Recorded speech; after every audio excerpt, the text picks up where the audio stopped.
A região metropolitana do Rio de Janeiro reúne 73% da população do estado. São 12 milhões de pessoas que respondem por 66% do PIB estadual. No entanto, a distribuição de renda e a qualidade dos serviços públicos nesse território são desiguais. E o limite para promover mudanças está na capacidade de os governos se articularem. O Rio em Foco está no ar.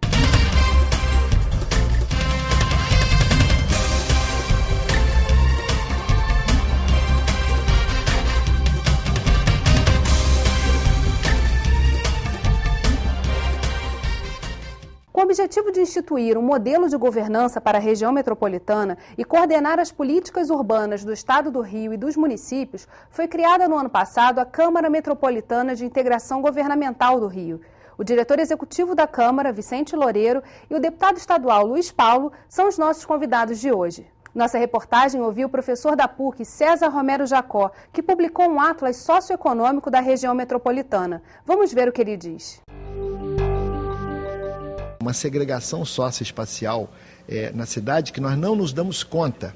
O clima de camaradagem nas relações interpessoais, facilitado pelas praias, parques, Maracanã, Sambódromo, essas áreas todas, nos possibilitam uma convivência muito harmoniosa na cidade. Mas esta convivência harmoniosa não deve, de modo algum, esconder as desigualdades existentes na cidade. A região metropolitana é muito desigual. O propósito não é fazer denúncia, mas o que se vê é que ela é muito desigual. E essa desigualdade não é boa para ninguém. Não é boa para as pessoas no andar de cima da sociedade e muito menos para o andar de baixo. Então, uma boa cidade, uma cidade sustentável hoje no mundo, é aquela cidade, enfim, em que as desigualdades são menores e que, portanto, todos possam viver e aproveitar da cidade do melhor modo possível. A articulação entre os governos pode contribuir para essa diminuição da desigualdade, que é um tema recorrente quando a gente fala sobre desenvolvimento. Olha, eu não tenho dúvida nenhuma que essa articulação na região metropolitana é fundamental, porque você vai dar um profundo foco, né, em decisões que vão ser mais abrangentes, né, que vai atingir o conjunto dos municípios metropolitanos. Não é possível você discutir, por exemplo, transportes sem ser de forma metropolitana. Hoje você vê um município gastar algum recurso em determinada direção, o outro em outra, e essas políticas não estão articuladas. Acabamos de ver aqui mesmo na cidade do Rio de Janeiro, investimentos brutais que não foram sequer consultados os municípios limítrofes. A mesma coisa se dá no saneamento básico. Essa crise hídrica, ela tem a dimensão de mostrar também claramente que não há articulação metropolitana. Porque todo mundo imagina que quem seja o gestor das bacias hidrográficas seja a SEDAI, e não é. Teria que ser a Secretaria do Ambiente, mas reconhecendo cada realidade de cada município. A saúde passa pelo mesmo caminho. Se nós tivéssemos uma compra unificada de medicamentos hospitalares em escala, e se comprasse, por exemplo, dipirona em grande quantidade, o Estado comprasse, e servisse para todos os municípios, o preço desabaria e teria muito menos corrupção. Então essa gestão metropolitana é fundamental, é o vovó viu a uva para se ter melhores resultados e para se diminuir essas diferenças sociais. Mas se demorou muito tempo, e era uma discussão que estava inclusive no Supremo Tribunal sobre como criar essa governança. A questão é essa, como fazer?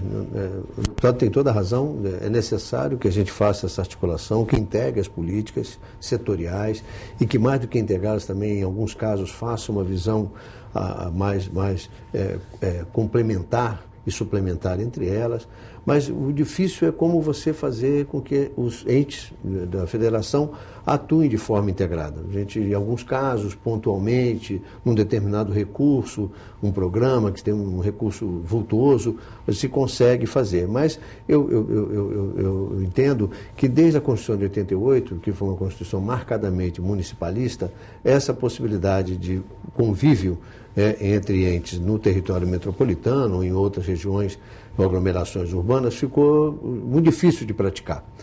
Continua difícil no mundo inteiro, não é um privilégio só nosso, não. No mundo inteiro é complicado compartilhar poder. Mas no nosso caso, a gente ficou aí esse tempo todo, o Estado do Rio resolveu extinguir o seu organismo metropolitano, outros mantiveram, mas muito enfraquecidos.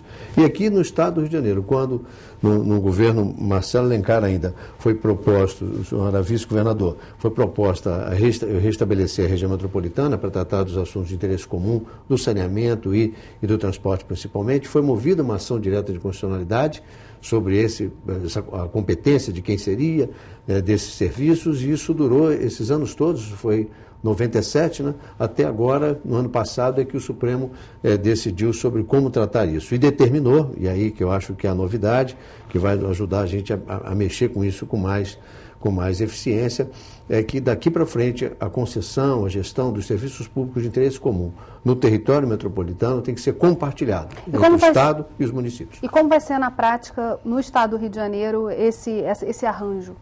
Bom, nós estamos concluindo um projeto de lei a partir do que se decidiu nesse acórdão do Supremo Federal sobre essa ação direta de constitucionalidade e também sobre o Estatuto da Metrópole, que foi votado e editado agora em janeiro desse ano. E com isso elaboramos um projeto de lei. O governador vai conversar com os prefeitos para depois enviar à Assembleia Legislativa para que a gente possa, então, regular essa matéria nos diversos aspectos que devem ser tratados na governança e no planejamento das regiões metropolitanas. E aí a bola vai estar com a Alerj. E eu vou soltar fogos de artifício, né? Porque quando eu cheguei aqui na casa, já tem muito tempo, 12 anos, talvez lá pelo segundo ano, eu apresentei um projeto de lei para criar o Plano Diretor Metropolitano, exatamente para se poder discutir essa governança metropolitana. O projeto foi sancionado, virou lei, foi muito festejado, né? Mas, sob o ponto de vista objetivo, não aconteceu. E daria para acontecer, independente da decisão do Supremo, porque o Supremo, ele decidiu sobre a governança, sobre competência, mas ter um plano diretor não precisava de decisão do Supremo. E seguramente a agência metropolitana, quando criada, terá que fazer esse plano.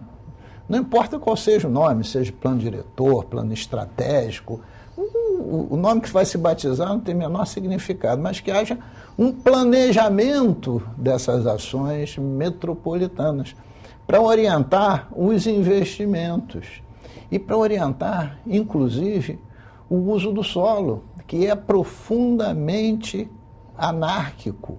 Cada município legisla na sua autonomia numa direção e continuará a legislar, porque continua a ser autônomo. Mas pelo menos se tiver diretrizes para seguir e dizer assim para ele, olha, se essas diretrizes foram seguidas, respeitada a sua liberdade, existem recursos no Ministério da Cidade, existem recursos e, quiçá, em um fundo contábil da região metropolitana, né? Aí o prefeito vai se encantar mais e as câmaras de vereadores também de querer ser mais partícipe dessas questões. Um grande vetor pode ser o arco metropolitano, né? E a gente vai continuar falando sobre isso no próximo bloco. Não saia daí. Rio em Foco aqui, política e economia caminham juntas.